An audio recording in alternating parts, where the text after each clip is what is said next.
আপনারা যারা বিএনপি নেতা ইলিয়াস আলীর অপেক্ষায় আছেন তাদের জন্য দুঃখজনক সংবাদ। তাকে অনেক আগেই হত্যা করা হয়েছে।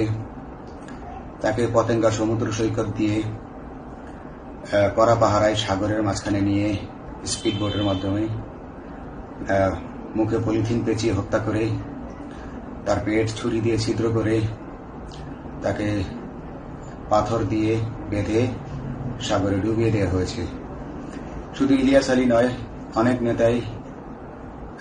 অনেক নেতার সন্ধান যারা আজও পাননি।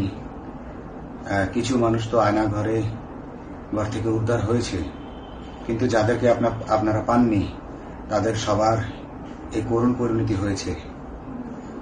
আমি যদিও তারা এই কাজগুলো অতি গোপনে করত এবং র্যাবের অন্যান্য শাখার কর্মরত কর্মকর্তা কর্মচারীরা এটা জানতো না, কিন্তু আমি অত্যন্ত বিচক্ষণভাবে আমি এই খবরগুলো নিতাম, কারণ আমি জানতাম এগুলো একদিন আমি প্রকাশ করতে পারবো। এবং এই দিনটার অপেক্ষায় ছিলাম আজকে এত বছর, মানুষের কাছে সত্য প্রকাশের।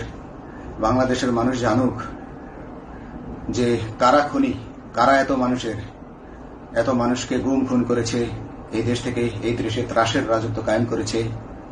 তারা মাদকের ক্রস ফায়ারের নামে যে হত্যা ট্র্যাডিশন চালু করেছিল, এই ট্র্যাডিশনের উদ্দেশ্য ছিল বিরোধী দলের লোকজনকে হত্যা করা। কারণ পুলিশ এবং সেনাবাহিনীর অনেকেই মানুষ